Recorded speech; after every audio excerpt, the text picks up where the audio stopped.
This week on By the Numbers, we only made it through one of our 3 articles. So for you folks watching us here on YouTube, here is a small segment of what we went over with regards to the Trump administration and the impacts on the overall economy that his policies just might have.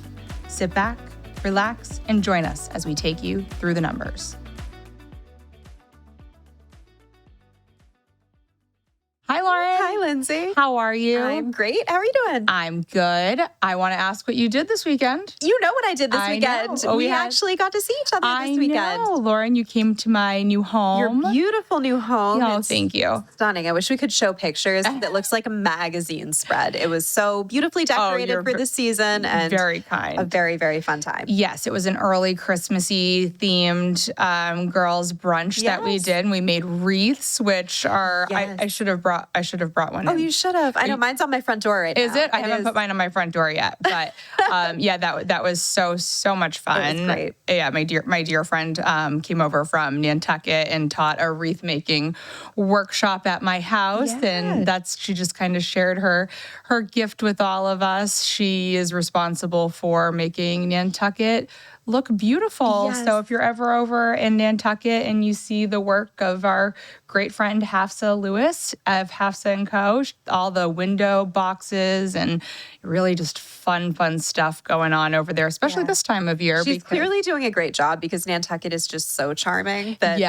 She's 10 of 10. It's like, what a cool job though, right? Know, like your and a job. Cool place to do that job too. Yeah, but so she came to the mainland and taught us a little bit of how to bring that Nantucket charm to our home. So I'm glad to hear it's on your front door. It is. I was going to say, who says economists don't have fun? We made wreaths. I know. I mean, you were so much fun. Oh. Uh-oh. No, in a good way. We had a great time. We had a good time. It was a really fun time. Yeah. So thank you for joining me in my home. Thank you for hosting. And I'm glad we have some, a slightly less fun than wreath making workshop today. Yeah. Some articles to get down into. Yes, exactly. So it sounds like you just want to jump right into it. I was trying to avoid it, but that's okay. I don't blame you. There's a lot here. It's kind of a heavy one today. Again, I love how you put it last week that we are looking at policies, not politics. Mm-hmm. And so that is what this article does so well. It's quite long and it goes through and we're going to go through section by section. Yeah. What do tariffs mean? What does the tax plan mean? However, I do still have that little bit of caveat, right? We're here and, Trump won't be in office till January. Yep. It remains to be seen how much will be, done on day one, as they like to say, versus what does need to work through Congress, right? We have relatively slim majorities. So even a couple of Republicans who, kind of back off one of these plans, that could cause either further delay or something not to get passed through. Yeah. We'll talk about what the president can and can't do. But again, I really, really want to stress, we are looking at these proposals, and several of them aren't even that. They aren't full proposals. They're just something he said that we latched onto. So a lot of this may have just been campaign rhetoric, but we'll unpack what the implications will be from, again, that nonpartisan, apolitical standpoint and look at what is the economic impact here. Yeah, and I want to make sure that as we go through any of these policies or whatever we want to call them and the ones that aren't like fully ironed out yet, just keep in mind and share with the audience things that the president does need congressional support for. And then there's certain things that he's proposing that truly he can do with just an executive order. Yes, there's a wide range there. So technically, Congress does have the constitutional power to impose tariffs, but there are 3 exceptions, and that is what we think the Trump administration will use, those 3 exceptions to push through tariffs without congressional approval. So again, it's not super cut and dry, but it seems like he could make the claim that we fall into one of those 3 categories where the president does have tariff power.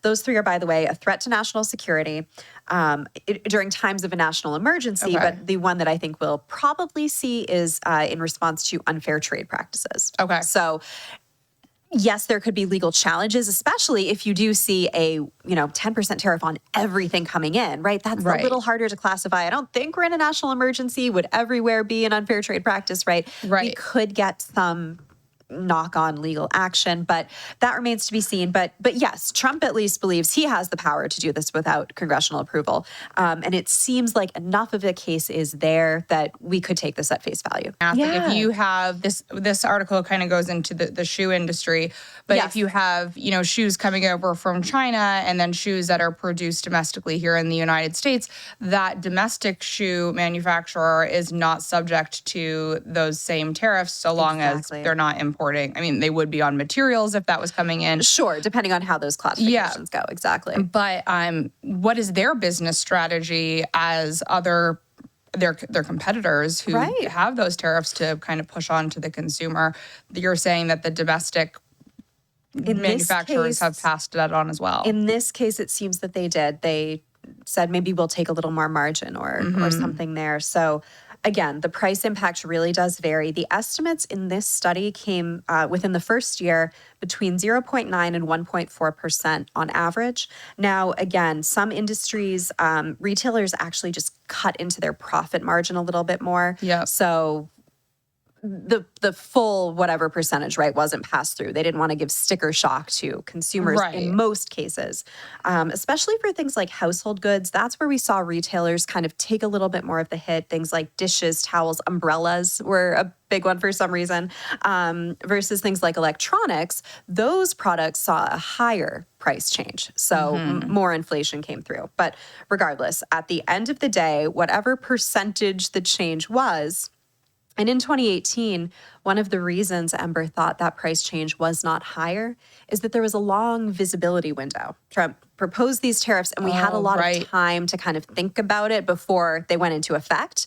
And so they said a lot of front running happened. People loaded up on inventory, got all of their goods that they need into the country before tariffs went into place. So if this is, say, a day one, I announce the decision and it takes effect, that could have a stronger impact on pricing. You were once quoted in another segment that we did saying that immigration was a potential, maybe not solution, but a potential fix or help to the labor shortage here in America. Absolutely. Which I imagine also results in keeping labor costs down. So we're, going back to the shoe industry specifically, higher cost of labor was a reason not to bring manufacturing onshore. Yes. So if Trump he said he's going to have the largest deportation in the history of our country. I want to take a look at what that would mean for labor, for our manufacturers, and kind of how this try to keep tying these together. Absolutely. So labor is an ongoing challenge. We know that. We've talked about that repeatedly on this show, so I'm not going to beat that dead horse. But it's especially problematic right now in construction is where we still see, manufacturing, yes, we could use more workers. The problem isn't so acute as it is in, say, construction, and that's where we disproportionately see a large number of undocumented workers. The other segment I look at a lot is agriculture, right? If you think of the folks actually in the fields, they tend to have a higher skew toward undocumented immigrants.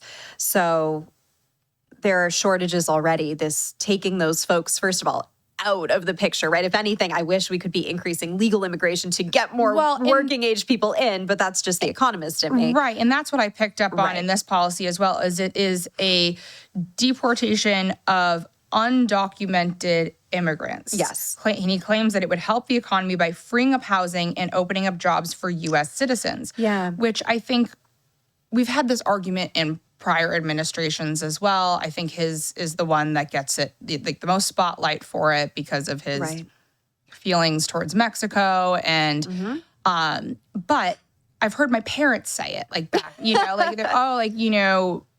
undocumented immigrants or, illegal aliens or whatever the term is that you use are taking American jobs, which, if you want to have that argument in a year, in a time frame where the job market is awful, right? Fair. But we also have this job market right now where all of our clients, all industries for the most part, are saying they need more labor. Labor's expensive. It's hard to come by. And it's hard to find. There's how many people per job opening? Right now, it's about 88% of an unemployed worker per available job opening. And that number went down again in the last month of data. We had been about 92% of a worker. So we are not yet back to that 1-to-1 ratio. And Lindsay, I'll be honest with you, in the keynotes that I give when I travel and get to show slides and talk at people about them for a while, I've stopped showing the unemployment rate altogether because that, from an economic perspective, the thing holding back business is not the number of workers who can't find jobs. Today, it's the number of jobs that can't find workers that is the problem. So I agree. It's a nice tagline to say, protect American jobs. But right now, those jobs, I mean, they don't need any protection. We have so many more jobs. Not in every sector, right? The tech sector is doing layoffs.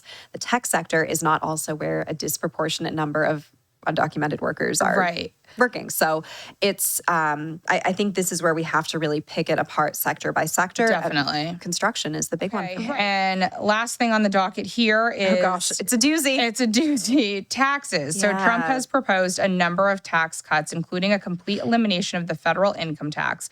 One of the most likely tax proposals to become a reality would be an extension of the tax cuts enacted during Trump's first administration, which are set to expire in 2025.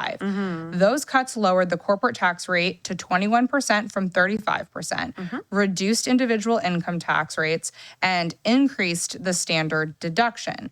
Trump has suggested that he would lower the corporate tax rate even more to 15%. Yeah. So I want to take this one back to tariffs. Okay.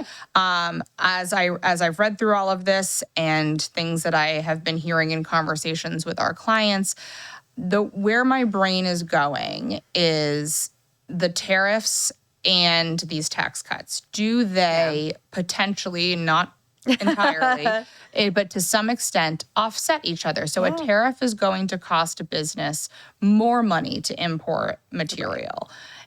But could these tax cuts, these corporate tax cuts, be enough to offset it so that the amount that is pushed onto the consumer is minimal? It could help. Absolutely.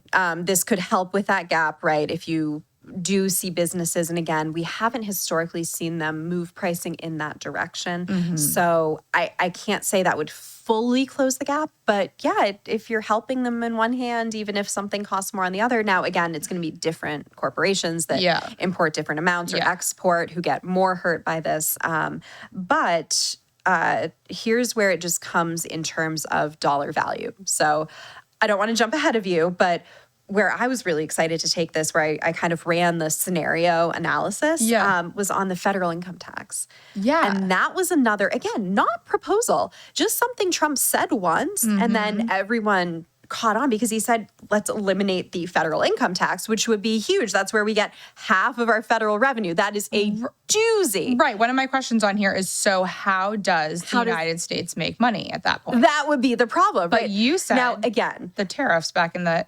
Well, in the 1800s, that was more of a, yes, we were more skewed toward tariffs. Today, we just don't import in the same degree. So with half of federal revenue, we currently bring in $2.4 trillion in income tax receipts annually. $2.4 trillion in federal income tax So receipts. If we eliminated that, take $2.4 trillion out of the budget, and you said we have to replace that just with tariffs, what that would require, currently we import about $3.2 trillion of goods and services annually. Okay. So that would be a 75% tariff on everything across the board. And 60% from China and 10% from... Right. That would not close the gap. Right. They would not close the gap. So let alone if we also decrease corporate tax rates, right? That would... Right. We have a gap here, is what I want to say. Yeah, exactly. No, I know. And like you said, no change to any of our forecasts based on the results of the election. We will continue to look at these policies. I have to tell you, Lauren, I see the clock. You do not. We are over on our time today. Oh, no. We only went through one article. It was a good article, though. It was a really good article. We are going to be talking so much more about this. If you want to join us in a different setting, we have a policy summit coming up in March where we are really going to dig in more than the hour. Well, slightly more than an hour because we really pushed it this week. But I know our amazing video team is going to put this out in a way that folks can see it. But but the so policies, we're calling it the Policy Summit. It's with Brian and Alan. It's in March. We will know a lot more. We will have about the administration in place. Yep. We'll have seen day one. So yeah, we'll have more to dig into. Yeah, this is so ongoing. we kind of got the fun of it and got to kind of be the first policy summit light, we'll call it today. Stole their thunder, we did but steal their much thunder more a to little say. bit. That's all the time we have for today here on our free segment on YouTube. Please remember to like and subscribe. And if you'd like to subscribe to full-length episodes, click on the link in the description below. But until next time, bye, Lauren. Bye, Lindsay.